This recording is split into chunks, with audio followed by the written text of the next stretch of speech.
Excuse me? This is my seat. The words rang out sharp enough to slice through the boarding chatter. Row 2. First class. A white woman in a tailored blazer planted herself in the aisle, glaring down at the black man already seated in her rolling case blocked the row, her hand gripping the headrest like she owned it. Darius Cole didn't move. He folded his boarding pass once and slid it into his breast pocket. His voice was even, unhurried. Your ticket says 4C. She huffed. No, I booked. I don't know how you got here. Her words rose, pitched to gather an audience. Heads turned. Briefcases paused mid-zip. Phones tilted, pretending to scroll but already recording. The attendant hustled over, scanning the passes. Her smile was strained. Ma'am, your seat is 4C. The woman snapped her fingers at Darius. Then he needs to move. This is ridiculous. Gasps rippled. Some passengers smirked. Others avoided eye contact, afraid of being drawn in. Darius finally looked at her, calm as a stone wall. I will not be moving. Her laugh was short, scornful. Do you even know how much this seat costs? The captain arrived, summoned by whispers. His gaze swept over the scene, landing on Darius. Sir, maybe you could help us de-escalate by taking another seat. No, Darius said evenly. He adjusted his cufflink, the silver crest of Cole Global Logistics glinting under cabin lights. I purchased this seat. I belong here. The woman sneered. You belong in coach. A murmur shot through the rows like electricity. The teenager in 3B whispered, She's dead wrong. Phones angled higher. Darius placed his phone flat on the tray, screen glowing. The logo filled it like a brand. He tapped once. The call icon blinked. His voice dropped, steel wrapped in silk. In 12 minutes, this plane either corrects itself or it doesn't leave the ground. The captain blinked. The woman frowned. The cabin froze. Mic drop beat. Darius leaned back, utterly calm. Choose quickly. I own the airline. Darius Cole was not a man who lived for spectacle. He had built his empire by outlasting storms, not chasing them. At 43, he stood at the helm of Cole Global Logistics, a company that moved half the world's freight across oceans and skies. He was the kind of leader who didn't need to shout to be heard, because contracts spoke louder than volume and signatures cut deeper than insults. But in the narrow aisle of a first-class cabin, power meant nothing to those who couldn't see it. To the woman who sneered at him, he was just an obstacle. To the captain, he was an inconvenience. To the smirking passengers, he was entertainment. And yet Darius knew the truth. Arrogance always mistakes silence for weakness, right until silence decides to answer. This flight wasn't supposed to be a battlefield.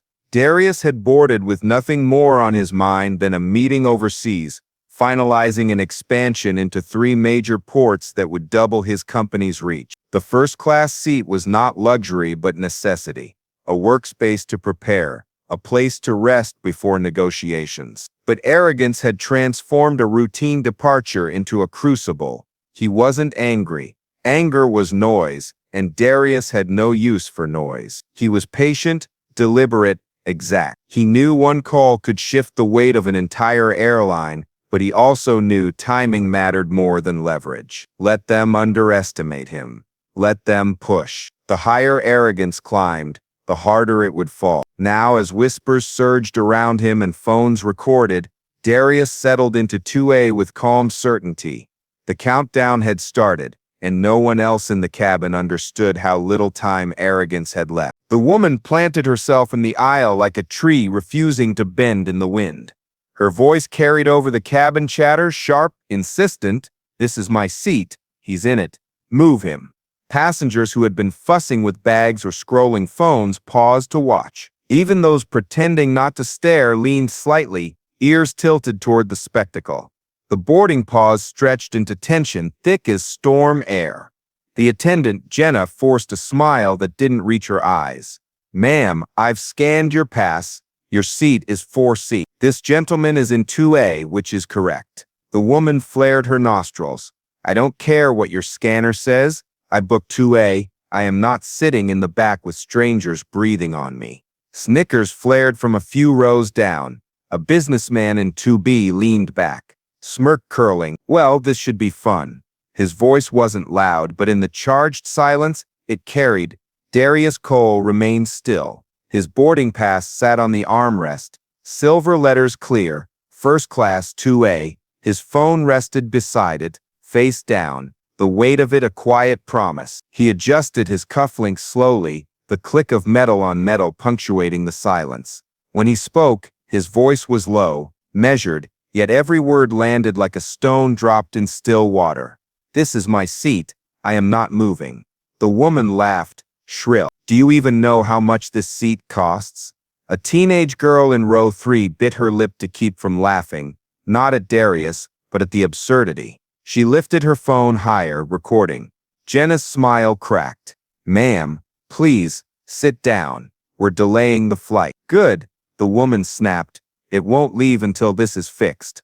The captain appeared, summoned by whispers and urgency. His cap-brim shadowed eyes hardened by irritation. He took in the tableau quickly, a white woman fuming, a black man composed, the crew flustered. His gaze landed on Darius first. "Sir," the captain said, voice clipped, "perhaps you could help us resolve this by taking another seat." Gasps rippled. A murmur. "Wait, what?"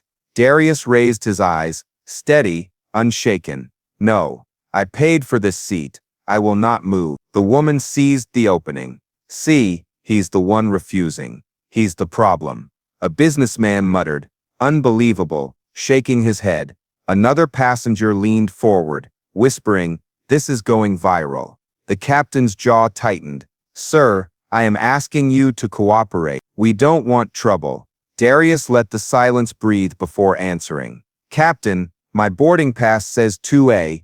Your employee confirmed it. The only trouble is happening because someone refuses to sit where she belongs." Phones tilted higher. The teenager zoomed in, capturing the exact moment. The woman's cheeks reddened, but her voice rose.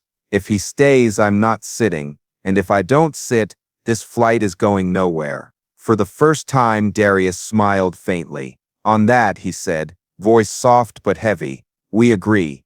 A ripple passed through the row. Passengers exchanged looks, unsure whether they had just witnessed defiance or prophecy. Jenna shifted nervously, muttering into her radio. The captain sighed, pinching the bridge of his nose.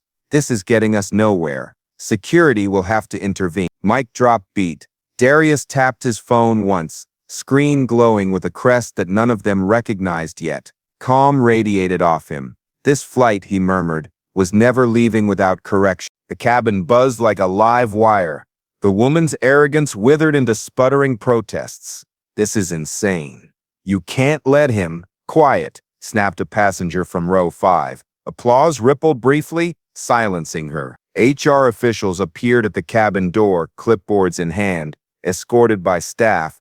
Their presence was surgical, precise. The HR lead scanned the situation in seconds, then turned to the captain. "Step outside, please."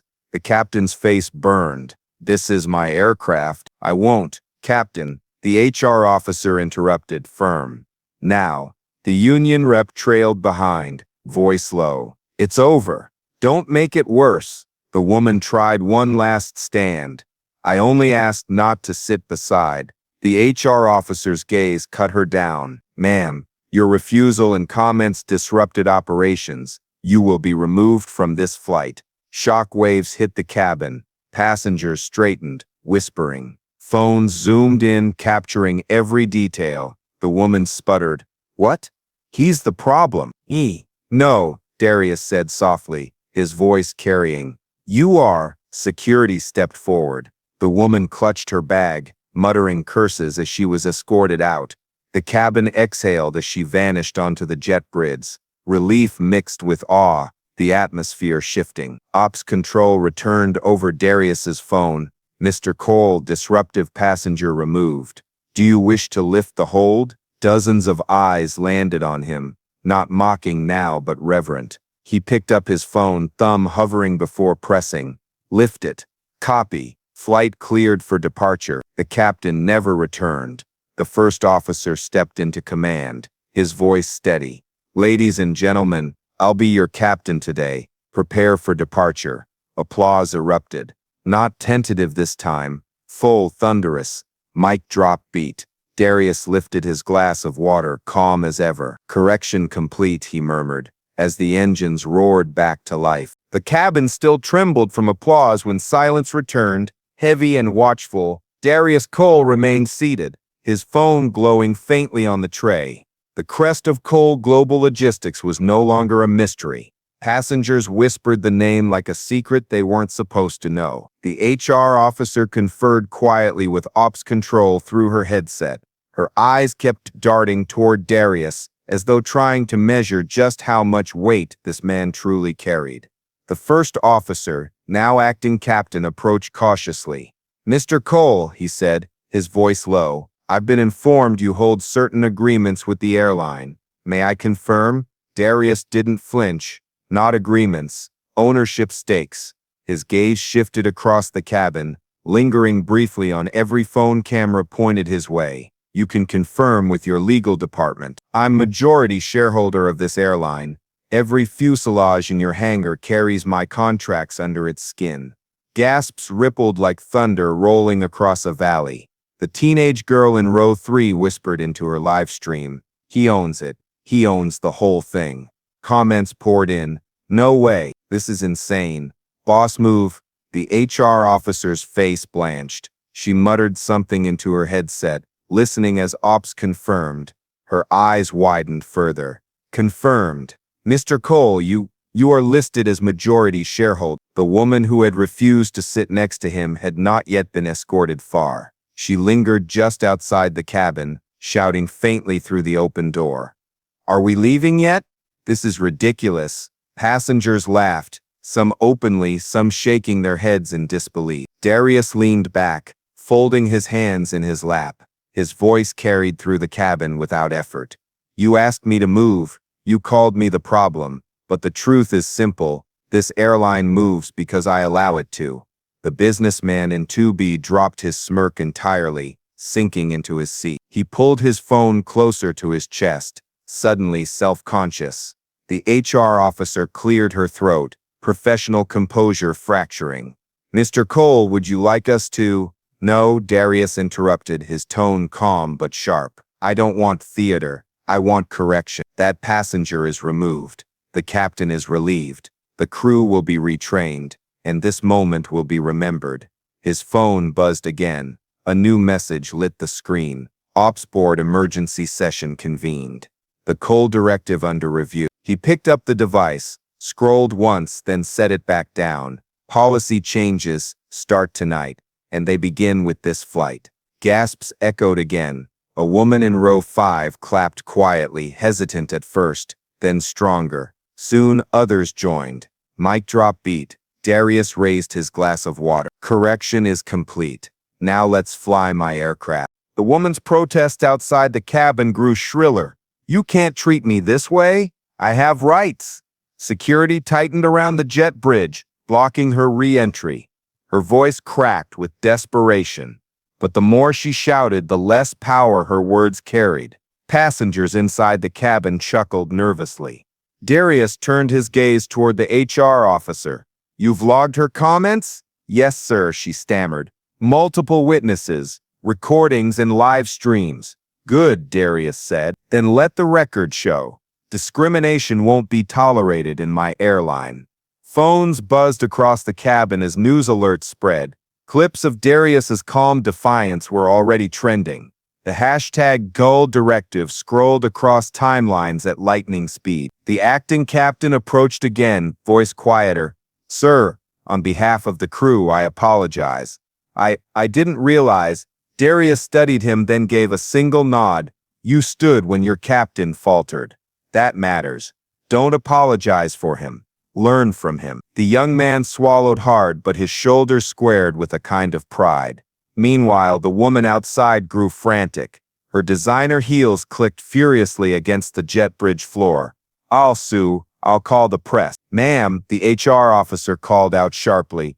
"You're already on the press. Millions are watching this live." Laughter rippled through the rows. The teenager in row 3 grinned at her phone. She has no idea the internet's eating her alive. The businessman in 2B finally muttered, "Guess money doesn't buy manners." He sank lower when passengers glared at him. Darius tapped his phone again, scrolling through updates. A new email appeared. Fleet-wide memo, effective immediately. Passenger conduct and equity enforcement. Signed, Board of Directors. He held the phone up just long enough for nearby passengers to glimpse the headline. Their whispers swelled into something reverent. This isn't just about one seat, Darius said quietly. It's about all of them. Every seat, every passenger, every flight. Respect is no longer optional. It's policy. The HR officer nodded quickly, scribbling on her clipboard. Ops Control's voice came faintly through her headset. She turned pale. Sir, they want you on the next board call. The directors are requesting your remarks. Patch them through, Darius said calmly. We'll do it live. The cabin erupted in murmurs. Passengers leaned closer, sensing history writing itself in real time. Mic drop beat. Darius looked directly at the cameras recording him. You wanted a spectacle? Very well. Watch how ownership speaks. The intercom buzzed faintly, patched through by Ops Control. A chorus of professional voices filled the air. Mr. Cole, the board is assembled. We're monitoring the incident in real time. Passengers stiffened in their seats, realizing they were witnessing more than drama. They were eavesdropping on corporate governance. Darius spoke evenly.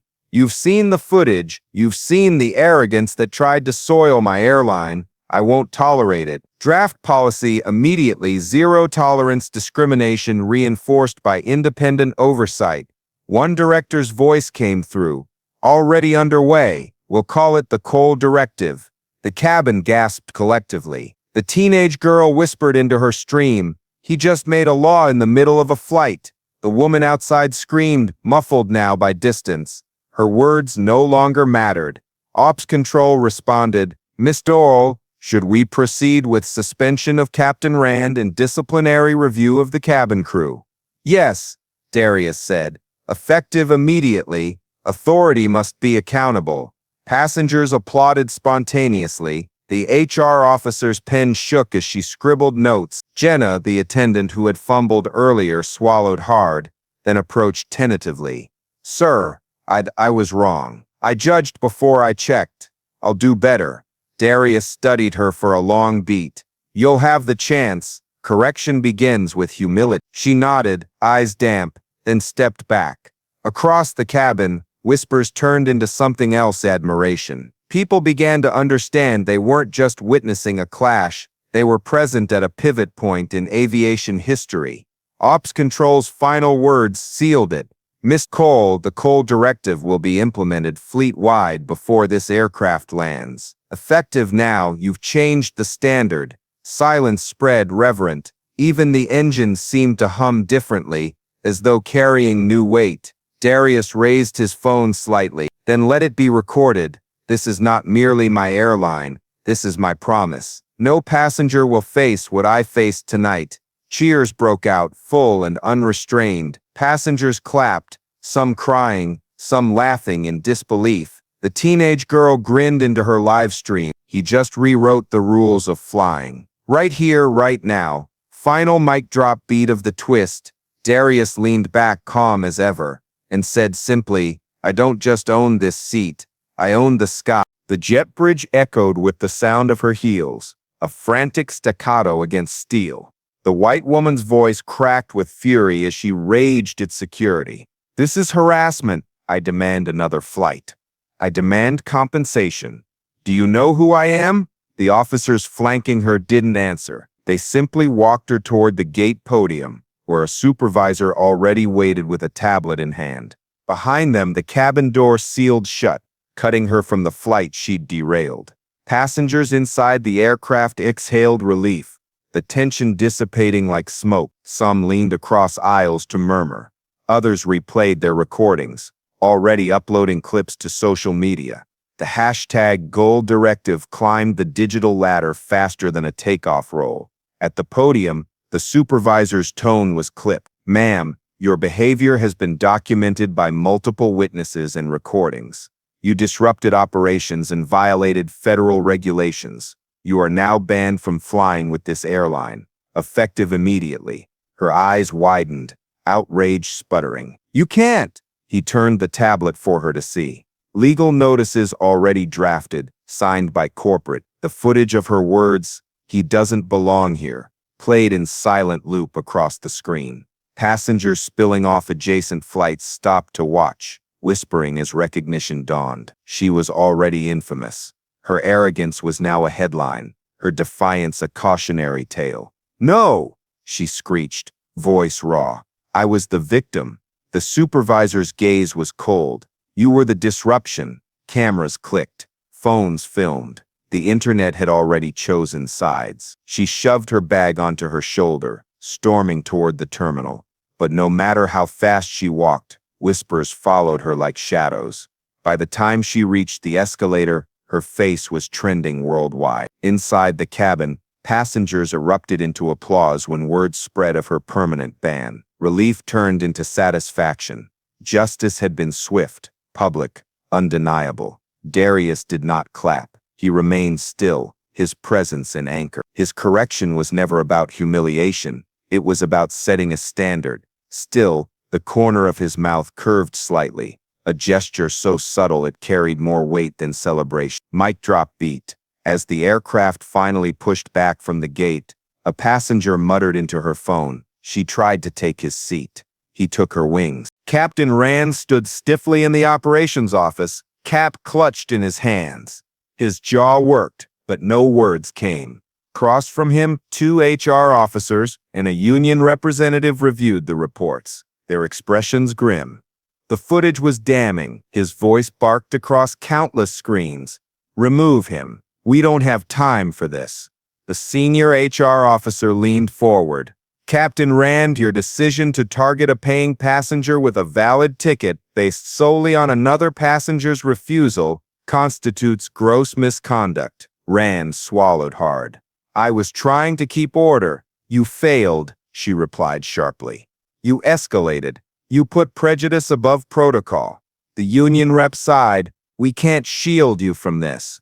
"Not with the entire internet watching." Rand's shoulders sagged. He had spent 20 years building a career, climbing ranks, mastering cockpits. But arrogance had corroded judgment, and now the fall was complete. "You are suspended effective immediately," the HR officer declared. "Your credentials are revoked pending review. Do not report to duty." The weight of silence crushed the room. Rand's cap slipped from his fingers, landing on the table with a dull thud. Meanwhile, back in the cabin, the announcement was made. "Captain Rand has been relieved of duty. Your first officer will command this flight." Applause erupted again, louder this time, cathartic. Passengers who had felt powerless now felt vindicated.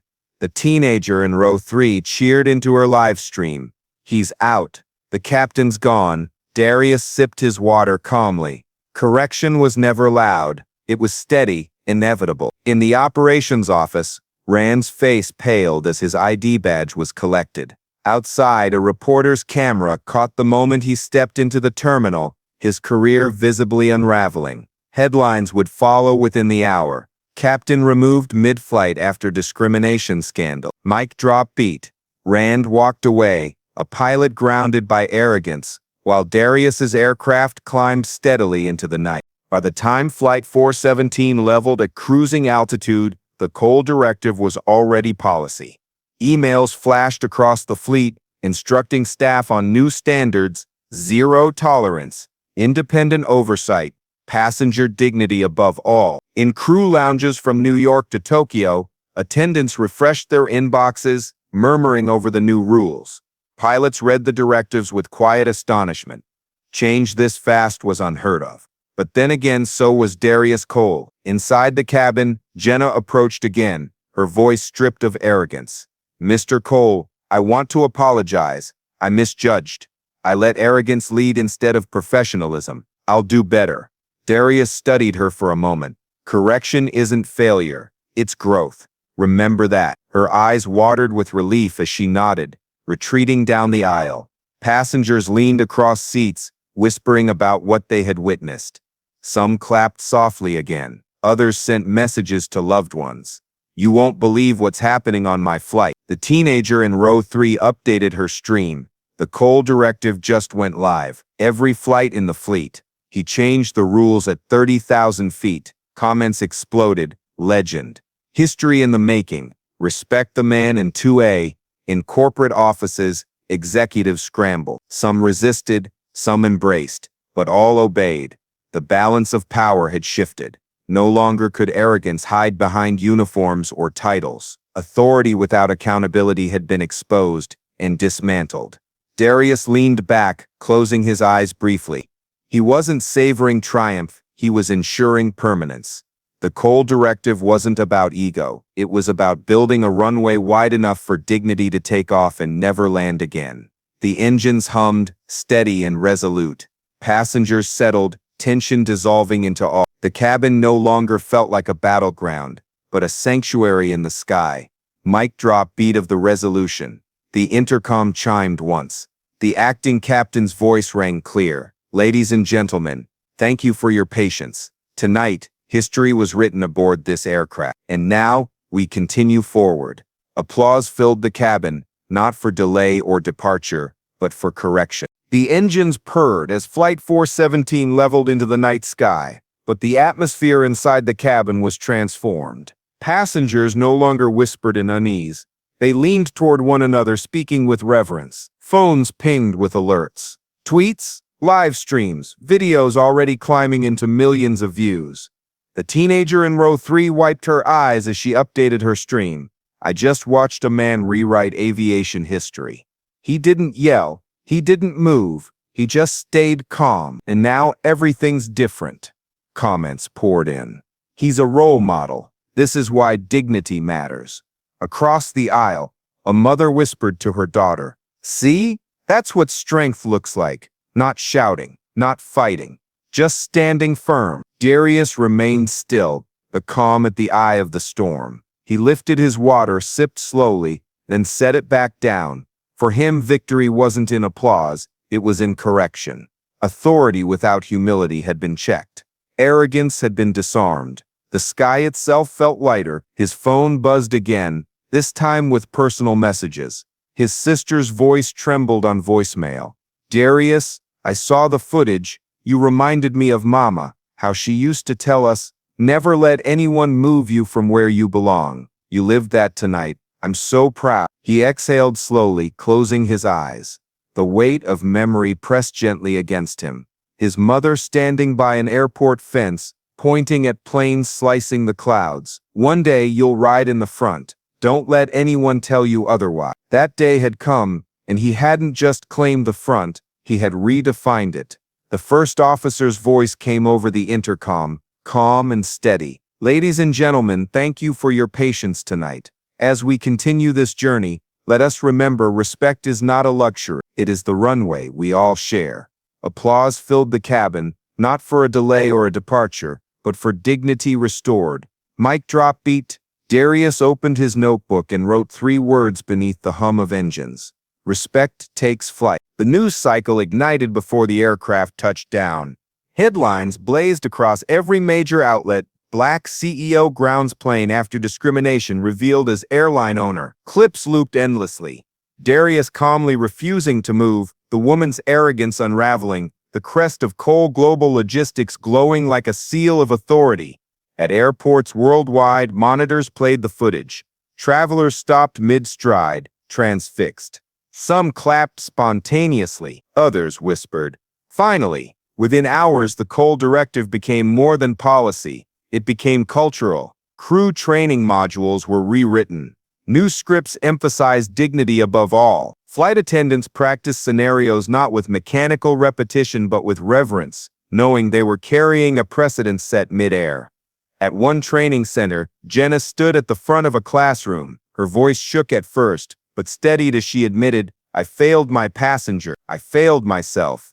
But Mr. Cole gave me a chance to learn. That's what leadership looks like, and now I'm going to do better." Her peers listened closely, some nodding, others lowering their heads in shame. Correction was contagious. Beyond the airline, communities felt the ripple. At a high school in Chicago, students gathered in the auditorium, watching the footage projected onto a screen. A young boy whispered, "He looks like me, and he owns the sky." For the first time, he allowed himself to imagine a cockpit not as a dream, but as a destination. That same week, the First Class Looks Like You scholarship program launched. Applications flooded in from aspiring pilots, engineers, and logistics managers. One essay read, "I watched him stay seated when the world tried to move him. That seat wasn't just his, it was mine too." Executives in rival airlines scrambled to match the directive. Some resisted, some grumbled, but most complied. Quietly, a few even thanked Darius for giving them the leverage to force cultural change they'd long wanted, but couldn't enact. The world had watched arrogance crumble. Now it was watching respect rise. Mic drop beat. A child at the airport fence pointed at a plane taking off and told his father, "That's his plane, that's ours now." Weeks later, night draped itself over the city, and Darius stood at the window of his penthouse overlooking the airport. Lights blinked across the runway like stars tethered to earth. Aircraft moved in stately procession, rising and falling with patient grace. On the table beside him sat a glass of water and his mother's worn Bible. Next to it, his notebook lay open. He had written 3 lines earlier that evening. "Authority without humility is turbulence. Contracts without accountability are hollow. Respect is the runway. Without it, nothing lifts." He traced the words with his finger, letting their weight settle. They weren't for him. They were for the ones coming after. The boy at the fence, the girl live streaming from row 3, the scholarship applicants daring to dream higher. His phone buzzed again. This time, it wasn't business. It was his sister. "Darius," she said softly, "you've given us more than pride. You've given us peace." Peace. That was the word. Not victory, not triumph. Peace. The kind that comes when arrogance is corrected, when dignity stands, when the sky itself feels safer. From the runway, a jet lifted into the night, its engines rumbling like thunder softened by distance. Darius exhaled slowly. He hadn't changed the whole world, but he had forced it to adjust its course. Degree by degree, he turned off his phone, set down his glass, and let silence fill the room. Final mic drop beat of the emotional close. On the horizon, another plane rose, its lights blinking steady. Darius whispered into the night, "Fly with dignity, always." Weeks later, night draped itself over the city, and Darius stood at the window of his penthouse overlooking the airport. Lights blinked across the runway like stars tethered to earth. Aircraft moved in stately procession, rising and falling with patient grace. On the table beside him sat a glass of water and his mother's worn Bible. Next to it, his notebook lay open. He had written 3 lines earlier that evening. "Authority without humility is turbulence. Contracts without accountability are hollow. Respect is the runway. Without it, nothing lifts." He traced the words with his finger, letting their weight settle. They weren't for him. They were for the ones coming after. The boy at the fence, the girl live streaming from row 3, the scholarship applicants daring to dream higher. His phone buzzed again. This time, it wasn't business. It was his sister. "Darius," she said softly, "you've given us more than pride. You've given us peace." Peace. That was the word. Not victory, not triumph. Peace. The kind that comes when arrogance is corrected, when dignity stands, when the sky itself feels safer. From the runway, a jet lifted into the night, its engines rumbling like thunder softened by distance. Darius exhaled slowly. He hadn't changed the whole world, but he had forced it to adjust its course. Degree by degree, he turned off his phone, set down his glass, and let silence fill the room. Final mic drop beat of the emotional close. On the horizon, another plane rose, its lights blinking steady. Darius whispered into the night, "Fly with dignity, always."